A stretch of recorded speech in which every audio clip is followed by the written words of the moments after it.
पुंसवन व्रत की विधि। राजा परीक्षित ने पूछा, भगवान, अभी आपने पुंसवन व्रत का वर्णन किया है और कहा है कि उससे भगवान विष्णु प्रसन्न हो जाते हैं, सो अब मैं उसकी विधि जानना चाहता हूँ।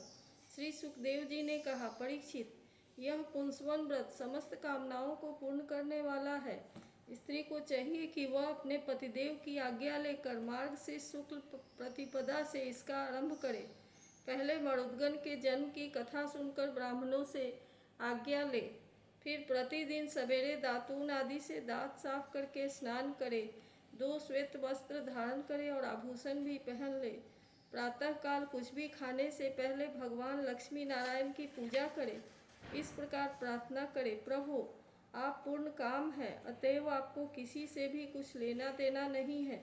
आप समस्त विभूतियों के स्वामी और सकल सिद्धि स्वरूप हैं। मैं आपको बार बार नमस्कार करती हूँ। मेरे आराध्य देव, आप कृपा, विभूति, तेज, महिमा और वीर्य आदि समस्त गुणों से नित्य युक्त हैं।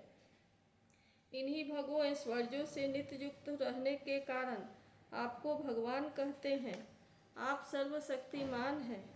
माता लक्ष्मी जी, आप भगवान की अर्धांगिनी और महामाया स्वरूपिणी हैं। भगवान के सारे गुण आप में निवास करते हैं। महाभाग्यवती जगन माता, आप मुझ पर प्रसन्न हो। मैं आपको नमस्कार करती हूँ। परीक्षित, इस प्रकार स्तुति करके एकाग्र चित्त से ओम नमो भगवते महापुरुषाय महानुभावाय महाविभूति पतये सह महाविभूति भी बल मुपहरानी। ओंकार स्वरूप महानुभाव समस्त महाविभूतियों के स्वामी भगवान पुरुषोत्तम को और उनकी महाविभूतियों को मैं नमस्कार करती हूँ और उन्हें पूजोपहार की सामग्री समर्पण करती हूँ। इस मंत्र के द्वारा प्रतिदिन स्थिर चित्त से विष्णु भगवान का आह्वान, अर्घ्य, पाद्य, आचमन, स्नान, वस्त्र, यज्ञोपवीत, आभूषण, गंध, पुष्प, धूप, दीप और नैवेद्य आदि से निवेदन करके पूजन करें। जो नैवेद्य बच रहे उसे ओम नमो भगवते महापुरुषाय महाविभूति पतये स्वाहा। महान ऐश्वर्यों के अधिपति भगवान पुरुषोत्तम को नमस्कार है। मैं उन्हीं के लिए इस हविष्य का हवन कर रही हूँ। यह मंत्र बोलकर अग्नि में 12 आहुतियाँ दे।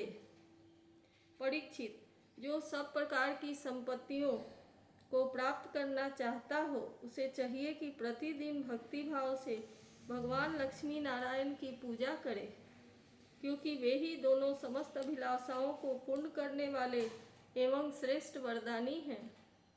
इसके बाद भक्ति भाव से भरकर बड़ी प्रसन्नता से भगवान को साष्टांग दंडवत करे, 10 बार पूर्वोक्त मंत्र का जाप करे और फिर इस स्रोत का पाठ करे। हे लक्ष्मी नारायण, आप दोनों सर्वव्यापक और संपूर्ण चराचर के अंतिम कारण हैं। आपका और कोई कारण नहीं है। भगवान माता लक्ष्मी जी आपकी माया शक्ति हैं। ये ही स्वयं अव्यक्त प्रकृति भी है। इनका पार पाना अत्यंत कठिन है। प्रभु, आप ही इन महामाया के अधीश्वर हैं और आप ही स्वयं परम पुरुष हैं। आप समस्त यज्ञ हैं और ये है यज्ञ क्रिया। आप फल के भोक्ता हैं और ये है आपको उत्पन्न करने वाली क्रिया।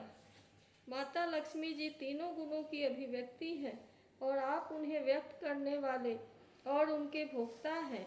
आप समस्त प्राणियों की आत्मा हैं और लक्ष्मी जी शरीर, इंद्रिय और अंतःकरण हैं।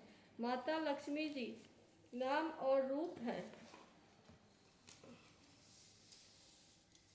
और आप नाम रूप दोनों के प्रकाशक तथा आधार हैं।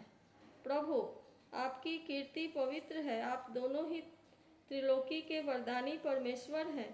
अतः आप मेरी बड़ी बड़ी आशा अभिलाषाएं आपकी कृपा से पूर्ण हो। परीक्षित, इस प्रकार परम वरदानी भगवान श्री लक्ष्मी नारायण की स्तुति करके वहाँ से नैवेद्य हटा दे और आचमन करके पूजा करें। तदनंतर भक्ति भाव रहित हृदय से भगवान की स्तुति करें और यज्ञावशेष को सूंघ कर फिर भगवान की पूजा करें। भगवान की पूजा के बाद अपने पति को साक्षात भगवान समझकर परम प्रेम से उनकी प्रिय वस्तु सेवा में उपस्थित करें। पति का भी यह कर्तव्य है कि वह आंतरिक प्रेम से अपनी पत्नी के प्रिय पदार्थ ला लाकर उसे दे और उसके छोटे बड़े सब प्रकार के काम करता रहे। परीक्षित, पति पत्नी में से एक भी कोई काम करता है तो उसका फल दोनों का होता है। इसलिए यदि पत्नी रजोधर्म आदि के समय यह व्रत करने में अयोग्य हो जाए तो बड़ी एकाग्रता और सावधानी से पति को ही इसका अनुष्ठान करना चाहिए। यह भगवान विष्णु का व्रत है। इसका नियम लेकर बीच में कभी नहीं छोड़ना चाहिए। जो भी यह नियम ग्रहण करे वह प्रतिदिन माला, चंदन, नैवेद्य और आभूषण आदि से भक्ति पूर्वक ब्राह्मण और सुहागिनी स्त्रियों का पूजन करे तथा भगवान विष्णु की भी पूजा करे। इसके बाद भगवान को उनके धाम में पधरा दे, विसर्जन कर दे। तदनंतर आत्मशुद्धि और समस्त अभिलाषाओं की पूर्ति के लिए पहले से ही उन्हें निवेदित किया हुआ प्रसाद ग्रहण करे। साध्वी स्त्री इस विधि से 12 महीनों तक पूरे साल भर इस व्रत का आचरण करके मार्गशीर्ष की अमावस्या को उद्यापन संबंधी उपवास और पूजन आदि करे। उस दिन प्रातः काल ही स्नान करके पूर्वत विष्णु भगवान का पूजन करे और उसका पति पाक यज्ञ की विधि से घृत मिश्रित खीर की अग्नि में 12 आहुति दे। इसके बाद जब ब्राह्मण प्रसन्न होकर उसे आशीर्वाद दे तो बड़े आदर से सिर झुकाकर उन्हें स्वीकार करे, भक्ति भाव से माथा टेक कर उनके चरणों में प्रणाम करे और उनकी आज्ञा लेकर भोजन करे। पहले आचार्य को भोजन कराए, फिर मौन होकर भाई बंधुओं के साथ स्वयं भोजन करे। इसके बाद हवन से बची हुई घृत मिश्रित खीर अपनी पत्नी को दे। वह प्रसाद स्त्री को सत्पुत्र और सौभाग्य दान करने वाला होता है। परीक्षित, भगवान के इस पुंसवन व्रत का जो मनुष्य विधि पूर्वक अनुष्ठान करता है उसे वहाँ उसकी मनचाही वस्तु मिल जाती है। स्त्री इस व्रत का पालन करके सौभाग्य, संपत्ति, संतान, यश और गृह प्राप्त करती है तथा उसका पति चिरायु हो जाता है। इस व्रत का अनुष्ठान करने वाली कन्या समस्त शुभ लक्षणों से युक्त पति प्राप्त करती है और विधवा इस व्रत से निष्पाप होकर वैकुंठ में जाती है। जिसके बच्चे मर जाते हो वह स्त्री इसके प्रभाव से चिरायु पुत्र प्राप्त करती है। धनवती किंतु अभागिनी स्त्री को सौभाग्य प्राप्त होता है और कुरूपा को श्रेष्ठ रूप मिल जाता है। रोगी इस व्रत के प्रभाव से रोग मुक्त होकर वरिष्ठ शरीर और श्रेष्ठ इंद्रिय शक्ति प्राप्त कर लेता है। जो मनुष्य मांगलिक श्राद्ध कर्मों में इसका पाठ करता है उसके पितर और देवता अनंत तृप्ति लाभ करते हैं। वे संतुष्ट होकर हवन के समाप्त होने पर व्रती की समस्त इच्छाएं पूर्ण कर देते हैं। ये सब वो संतुष्ट होते हैं। समस्त यज्ञों के एकमात्र भोक्ता भगवान लक्ष्मी नारायण भी संतुष्ट हो जाते हैं और व्रती की समस्त अभिलाषाएं पूर्ण कर देते हैं।